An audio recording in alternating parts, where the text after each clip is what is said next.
할렐루야. 벌써 수요일이 되었습니다. 네, 주님 예배로 나오신 모든 분들을 주님의 이름으로 축복합니다. 오늘도 이제 시편을 계속 말씀할 때요. 먼저 본문을 한번 97장 119장 98절부터 112절까지 말씀인데 우리가 저와 함께 교독을 해보겠습니다. 네, 말씀이 너무 딱 축약이 된 시여가지고 한번 읽어가지고 잘 이해가 안 돼서 한번 읽어보겠습니다. 제가 먼저 하겠습니다. 97절부터 하겠습니다. 내가 주의 법을 어찌 그리 사랑하는지요. 내가 그것을 종일 작은 소리로 읊조리나이다.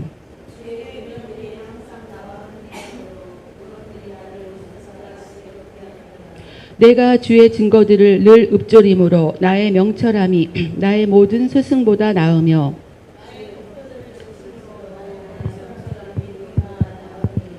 내가 주의 말씀을 지키려고 발을 금하여 모든 악한 길로 가지 아니하였사오며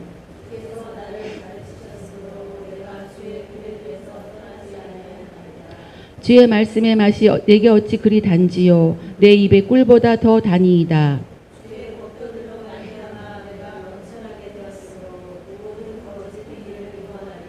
주의 말씀은 내 발의 등이요 내 길의 빛이니이다.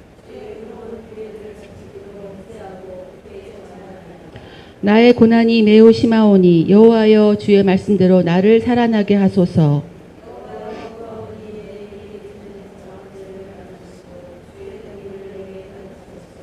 나의 생명이 항상 위기에 있사오나 나는 주의 법을 잊지 아니하나이다.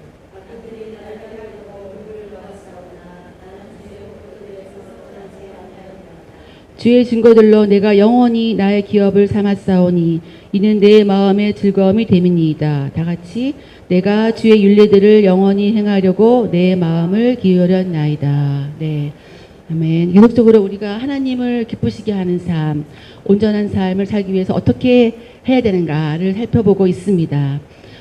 여러분도 그렇지만 이제 삶을 우리가 돌아보면 사실 젊었을 때는 막 패기도 있고 무서운 것도 없고 거대한 꿈과 비전과 소망이 막 있었어요. 그래서 내가 하면 다 될 것 같았고, 그래서 내가 다 옳은 것 같고, 그래서 내가 뭐 어디로 가는지 모르지만 하여튼 무언가 열심을 막 내면서 쫓아가는 그런 분주한 삶을 살았던 것 같습니다. 그러다 보니까 내 맘대로 되지 않잖아요, 인생이. 그래서 실패도 하고 부딪히고 좌절하면서 그러면서 삶이 이렇게 녹록지 않구나. 그런 것들을 몸소 느끼며 살다가 이 나이가 되었습니다.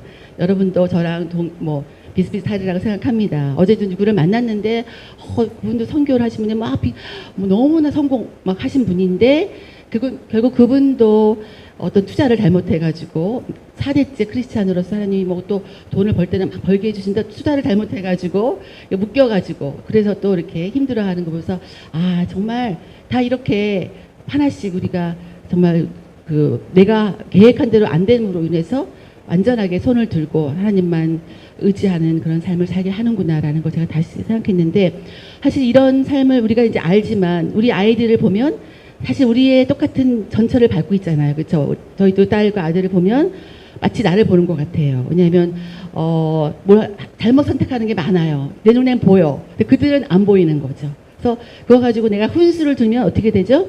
엄마는 뭐 한다고 그러느냐. 그렇게 하면서 잔소리로 듣게 되는 우리의 훈수가 우리는 경험으로 알고 훈수를 두는 것 반드시 일로 가면은 안 되는 게 눈에 보여. 얘기해 주지만 이제 어느 시간 되면은 안 듣죠. 잔소리라고 듣게 되고 저도 그렇게 살아왔어요. 저희 아버지가 하는 말을 들으면 아버지가 뭘 한다고 그래. 그래놓고 지나가 보면 그 말이 맞았던 거예요. 네, 그렇게 해서는 안 되는 거였다는 걸 나중에 가서 아는데 우리 아이들을 보니까 저랑 똑같은 삶을 살고 있는 거예요. 그래서 참 답답하니까 이제 그걸 놓고 우리가 기도하고 있는데 물론 크리스찬 중에서 평탄한 사람 하는 것마다 잘 되고 평탄한 사람이 분명히 있을 것이지만 우리의 인생을 쭉 돌아봤을 때 사실은 50보 100보로 사실은 이렇게 깨지고 깎아지고 하면서 진짜 철이 들어가는 시간들을 겪는 게 바로 우리 인생인가 아닙니다. 그래서 지금 저기 논을 지금 보면은 지금은 파릇파릇하게 막 올라오지만 이게 여름에도 막 진짜 막 왕성하게 열매를 막 맺잖아요. 그러다가 가을 되면은 이제 고개를 딱 숙이잖아요. 무거워서 고개를 숙이는 거죠. 저는 그거 보고 아 그래 나이가 먹을수록 또 내가 많이 알수록 고개를 숙이고 겸손하는 게 많이 머리가 들어있으면 꼿꼿이 세우는 게 아니라 숙여지는 것처럼 그렇게 하는 게 이게 인지상정이구나, 이게 진리구나라고 이제 하는데 어쨌든 제 삶을 돌아보면 고집과 아집 너무나 많이 세고 경험을 너무 의지하고 또 자존심, 막 체면 이런 것들이 내 삶에 정말 많은 것들을 좌지우지하는 그런 나 중심적 사고방식의 삶을 살았어요. 그래서 지금도 이렇게 보면 내가 그때 조금 더 지혜로웠으면 그때 조금 더 이런 걸 알았더라면 좀 통찰력이 있었으면 그렇게 하는 후회를 합니다. 저만 그런가요? 여러분도 그러신가요? 저는 좀 많이 그런 후회를 많이 합니다. 이때 제가 생각나는 그 예가 바둑 제목인데요. 바둑에서 보면 바둑의 그 1단부터 9단까지 있잖아요. 그렇죠? 보통 하수가 있고 고수가 있어요. 그래서 이외에 고수가 되면 이제 어떻게 뭐가 다르나요? 상대방이 어떻게 둘 거를 딱 이미 알고 거기에 맞춰서 딱 엉뚱한 데다가 수를 놓잖아요. 그렇죠? 그래서 그게 결국에 나중에 승리를 잡게 되는 계기가 되는 그렇게 몇 단계 수를 볼 수 있는 게 고수예요. 그래서 이게 이제 중국의 기경이라는 책에 각각의 단의 뜻을 다 풀이해 놓은 게 있어요. 근데 9번을 보세요. 입신, 우리 입신하다 그러잖아요. 바둑계에서도 입신이라고 써서 뭐예요? 승부를 초월해서 신의 경지에 이르는 걸 입신이라고 하는데 그게 9단을 우리 조은현 9단 있잖아요. 그렇죠? 조은현 9단이 있는데 신의 경지에 그러니까 딱 이제 승부가 뭐고 따라서 딱 보면 다 보이는 거죠. 자, 바둑이 그 경지가 있는 거고 일단은 뭐예요? 조율 하나만 스스로 그냥 겨우 스스로를 지키는 정도 이게 1단인 거죠. 중간에 5단을 보니까 힘과 기교를 쓸 뿐만 아니라 지혜도 쓸 줄 안다. 이게 지혜 정도 있는 게 5단인데 웃기는 거는 삼성그룹이죠. 우리나라의 대표적인 대기업 삼성그룹에 어떤 사람이 분석을 해봤어요. 삼성그룹의 평사원부터 임원까지 바둑의 이 9단 고수와 하수로 어떻게 평가할 수 있을까를 연구를 했대요. 그래서 그거를 발표한 걸 내가 찾아보니 어떻게 하다 보니 알게 돼서 봤더니 일반 평사원은 1단부터 3단이다.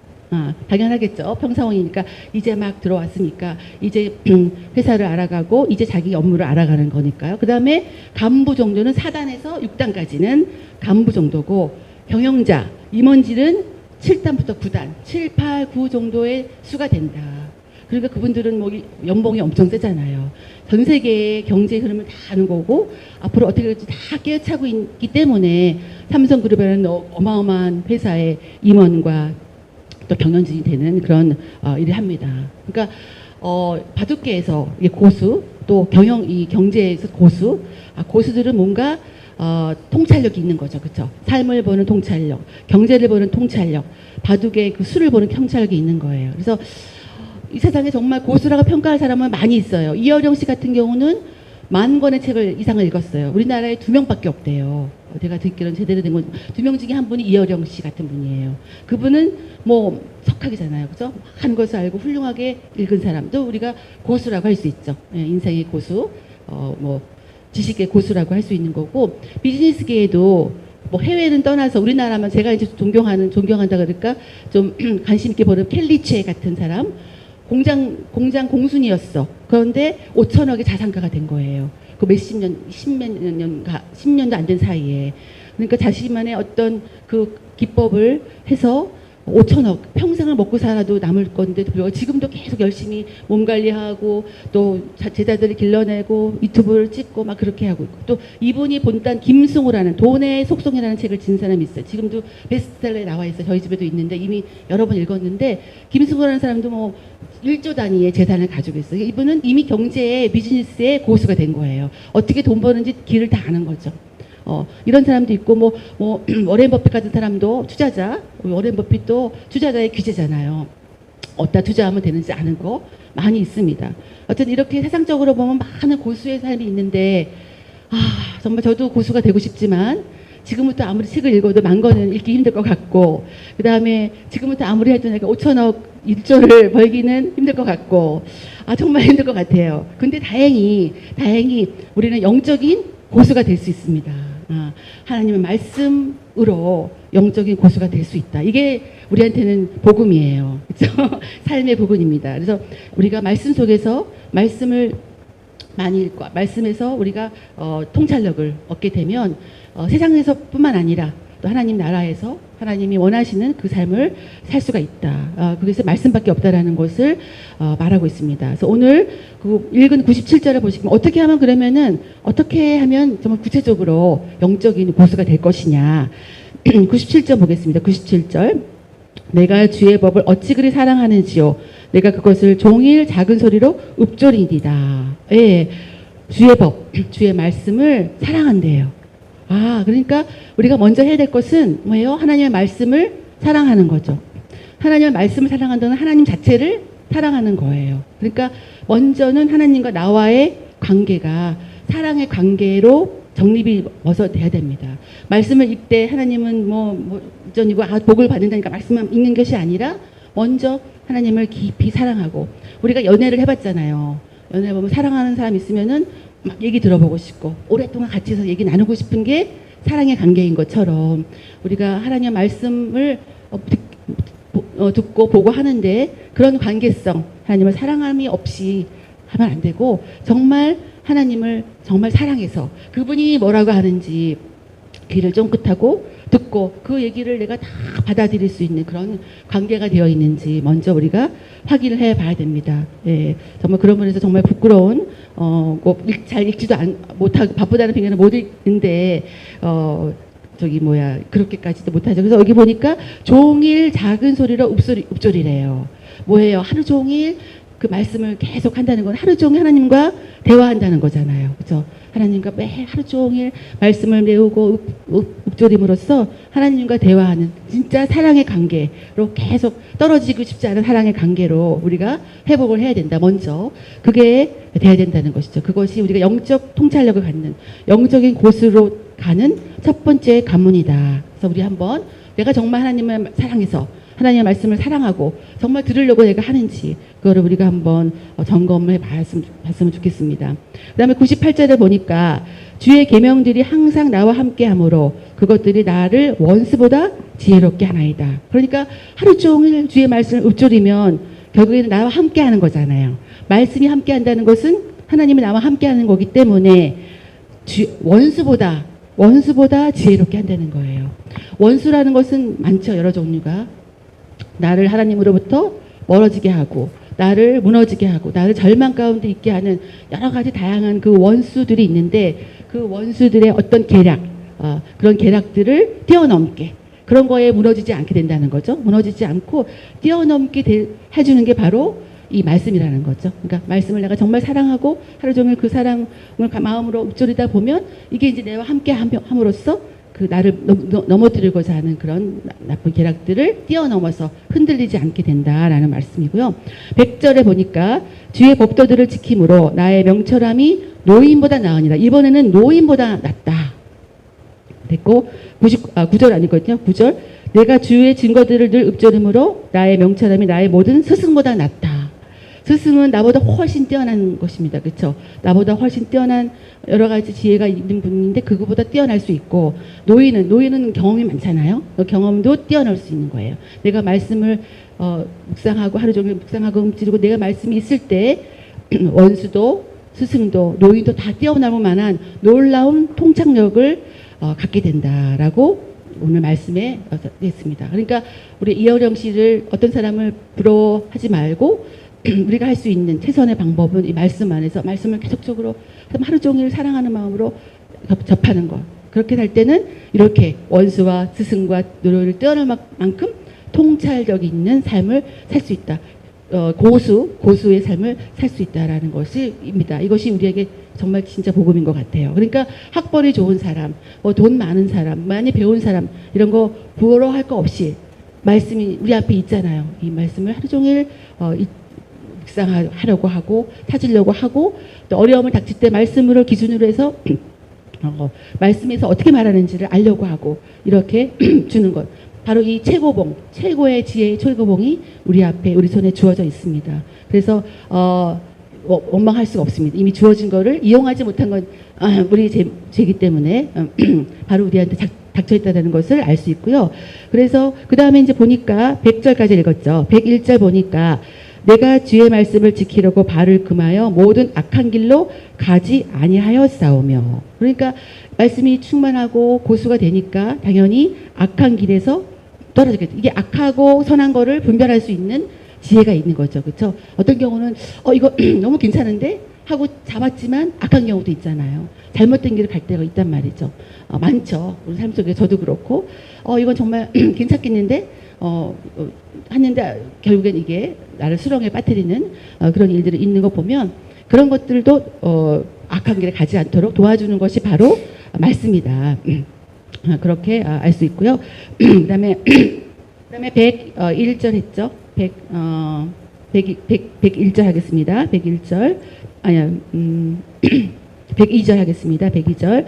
주께서 나를 가르쳐 주셨으므로 내가 주의 규례들에서 떠나지 아니하였나이다.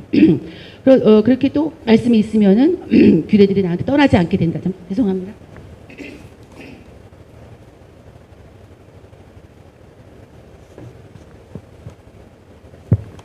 아까까지 괜찮았는데. 다시요. 그래서 102절 악한 길로 가지 않게 하고 그 다음에 떠나지 않고 말씀을 떠나지 않고 말씀대로 살려고 하는 삶을 살게 된다라는 것이고요. 그 다음에 103절 우리 자주 아는 거죠. 주의 말씀의 맛이 내게 어찌 그리 단지요 내 입에 꿀보다 더 다나이다. 말씀의 맛을 알게 되는 거죠. 말씀이 얼마나 달지, 말씀이 얼마나 기쁘고 나를 소망을 주고 나에게 유익한지 그런 것들을 알게 된다는 거죠. 물론 우리도 읽다 보면 감동을 받아서 정말 나를 깨우치고 꿀처럼 단 게 없는 건 아니지만 더 많은 횟수로 그렇죠? 더 많이 자주 그런 일들이 있어야 되겠죠. 그러려면 정말 사랑하는 마음으로 더 깊이 말씀을 더 많이 읽어야 된다라는 걸 알 수 있고요. 그다음에 104절. 104절은 보겠습니다. 주의 법도들로 말미암아 내가 명철하게 되었으므로 모든 거짓 행위를 미워하나이다. 예, 법도들로 주의 말씀을 통해서 명철이라는 것은 understanding. 예, 내가 어디에 서야 되는지 결국엔 내가 말씀 아래 겸손하게 있어야 된다는 거 사실이죠. 내 자신이 어떤 위치에 있어야 되는지 알게 된다는 거죠. 그렇게 알게 됨으로 인해서 거짓 행위를 위선하게 되고 교만하게 되고 나를 거짓된 일로 이끌어가는 것들에서부터 미워하는 그런 행위를 미워하는 그런 길들을 선택하게 되는 것이죠. 그러니까 결국에는 말씀이 우리가 지혜로워서 노인보다 스승보다도 뛰어나게 하지만 동시에 삶 속에서 나를 넘어뜨릴 수 있는 악한 것들, 거짓된 것 그런 것들도 피하고 넘어갈 수 있게 해준다. 우리가 바라는 게 그거잖아요. 그런 것도 바라는 거기 때문에 그러한 지혜를 주신다는 거고요. 105절 105절을 다시 한번 읽겠습니다. 105절 시작. 주의 말씀은 내 발의 등이요 내 길의 빛이니이다. 이거 너무 잘하는 거죠. 이 말씀을 통해서 내가 어디로 가야 될지, 어느 방향으로 가야 될지 우리가 모르잖아요. 사실은 모르기 때문에 실패를 한단 말이죠. 근데 말씀을 따라가다 보면 우리가 나아가야 할 길, 우리가 선택해야 될 것, 이런 것들을 잘 선택할 수 있어서 결국에는 평안한 삶, 또 안전한 삶, 실패하지 않는 삶, 그런 또 하나님이 그래서 기뻐하는 삶, 그러한 삶을 살 수 있게 되는 것은 결국엔 말씀이 비춰지는 것, 그거대로 한 발짝 한 발짝 따라가야 된다라는 것을 알 수 있겠습니다. 왜냐면은 인생 자체는 어둠이잖아요. 이 세상은 어둠의 세계잖아요. 그렇죠? 실패와 좌절도 있고 근심과 걱정이고 두려움도 있고 고난과 역경도 있고 이렇게 어두움의 세상에 우리 살고 있기 때문에 언제든지 삐끗하면 잘못 갈 수 있는 그런 인생길에서 결국 말씀만이 빛이 되어서 그 말씀을 따라갈 때 실패하지 않고 안전한 길을 갈 수 있기 때문에 당연히 말씀을 따라가야 되고 그렇게 살아야 된다고 생각합니다. 그리고 105절까지 했죠. 예. 그리고 이제 우리 요한복음 보시면 태초에 말씀이 계셨고 또 우리 그 말씀은 바로 예수님의 빛이잖아요. 예수 그리스도잖아요. 예수님을 따라가는 길. 그 길만이 우리가 살 길이다.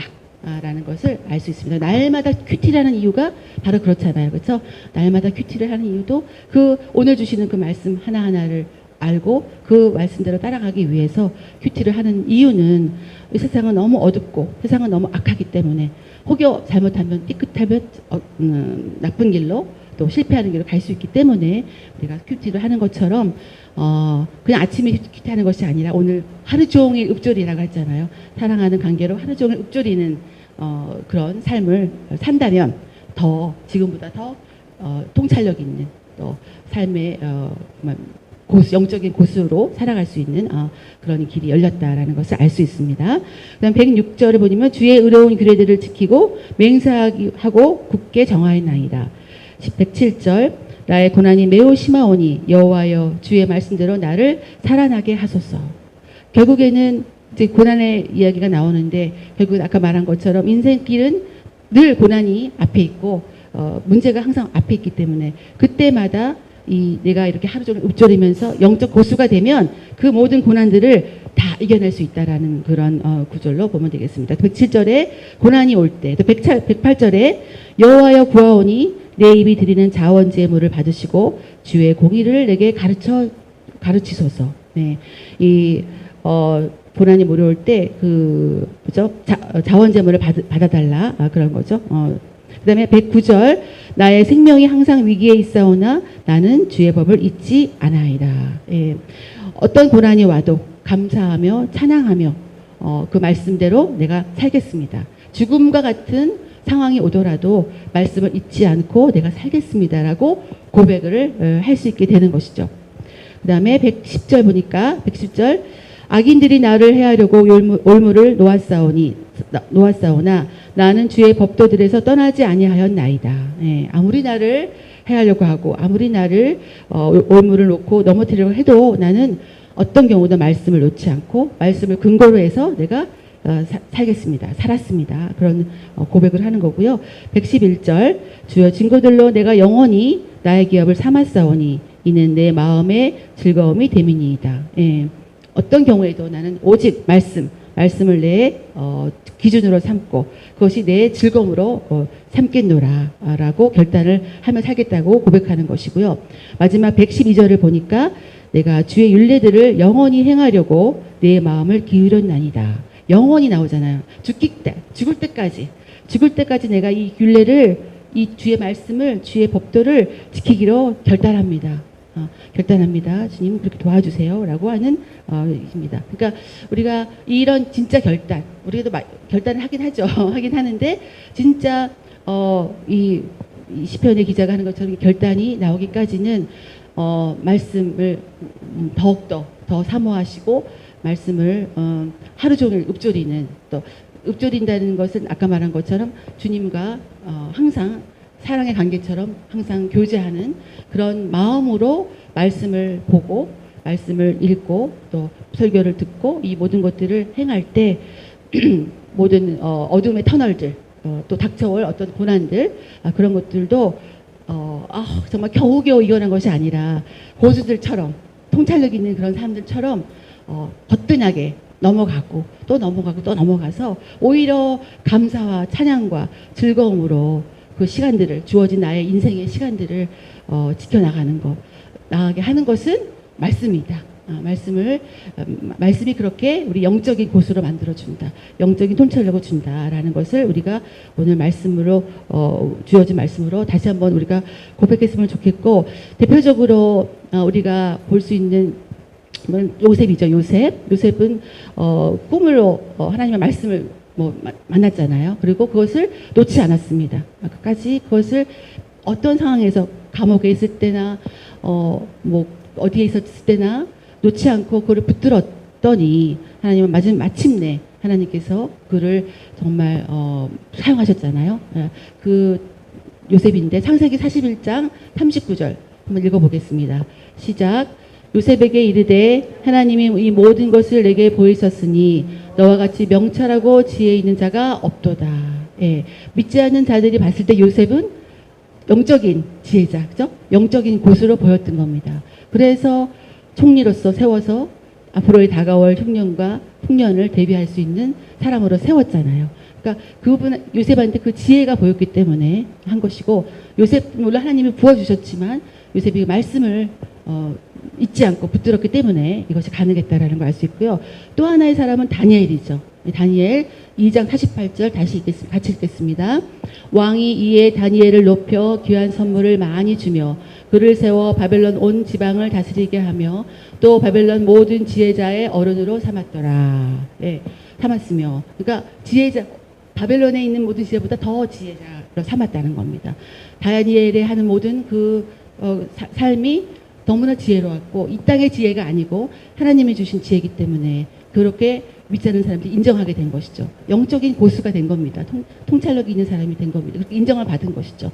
그래서 다니엘도 그렇게 가능했고, 그런 인물들이 뭐 성경에는 여러 번 있겠지만 우리가 아까 말한 만 권을 읽을 수 없고 또 뭐 새로운 거 할 수 없지만 우리가 할 수 있는 말씀, 그죠? 이 말씀을 부지런히 읽고 접하고, 또 어떤 조그만 일에도 막 부안해종하지 말고 말씀으로 그냥 묵묵히 그것을 참고 말씀 안에서 내가 답을 찾으려고 하는, 그래서 그 말씀 안에 지혜를 내 것으로 만들려고 할 때, 그럴 때 조금씩 1단에서 9단까지 우리가 영적인 고수가 될 수 있고, 그러면 평안한 삶, 안전한 삶, 하나님의 기뻐하는 삶, 그런 삶을 살 수 있을 거라고 믿습니다. 우리 모두 그렇게 되기를 주님의 이름으로 축원합니다.